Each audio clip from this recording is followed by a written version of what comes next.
இன்றைக்கு உங்கள் வாழ்க்கையில நீங்க யோசிக்கலாம், நான் தகுதியற்றவன் பிரதர், தகுதியற்றவன், எதுக்குமே நான் தகுதி இல்லை. ஆனால் தகுதி இல்லாத உன்னைத்தான் கர்த்தர் கையில் எடுத்து பயன்படுத்துவார்.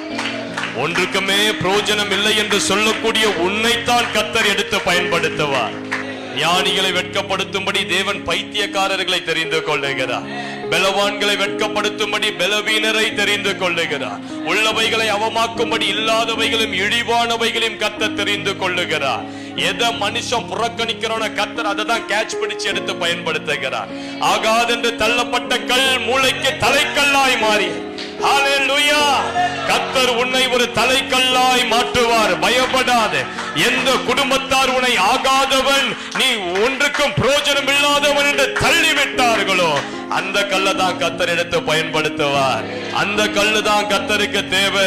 கர்த்தருக்கு தேவை நல்ல பலபலன் இருக்கிற கல்லல்ல, உடைந்து போய் ஒன்றுக்குமே பயன் இல்லாத கல்லு தான் கர்த்தருக்கு தேவை. அதை கொண்டு தான் அவருடைய மாளிகையை கர்த்தர் கட்டுவார். நல்ல கரங்களை தட்டி கர்த்தருடைய நாமத்தை மகிமைப்படுத்து. படிப்பில்லாத இருக்கலாம், திறமை இல்லாத இருக்கலாம், அழகு இல்லாத இருக்கலாம், அந்தஸ்து இல்லாத இருக்கலாம், நல்லா பேசக்கூடிய திறமைகள் இல்லாத இருக்கலாம். நீ தான் கர்த்தருக்கு தேவை. உன்னதான் கர்த்தர் எடுத்து பயன்படுத்துவார். படிக்காத பேதுருவை தான் கர்த்தர் எடுத்து பயன்படுத்தினார். ஹல்லேலூயா. கர்த்தர் எடுத்து பயன்படுத்தின 12 பேருடைய சரித்திரத்தை வாசிச்சு பாருங்க. பாதி பேர் படிக்காதவன். ஹல்லேலூயா. படிக்காதவனை கொண்டு தான் ஜனங்க வியாதியஸ்தர்களை கொண்டு வந்து அவங்க நடந்து போகும்போது அவர்கள் நிழலாகிலும் அவர்கள் மேல் படாதா என்று அவர்களுடைய நிழலுக்காக காத்திருந்தார்கள்.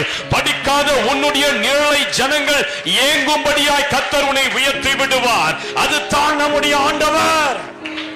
எத்தனை பேருக்கு விளங்குது? படிப்பு தேவையில்லையா, திறமை தேவையில்லை, MBBS இன்ஜினியரிங் குப்பையில போடு.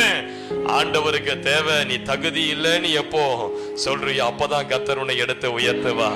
ஹல்லேலூயான்னு சொல்லுங்க.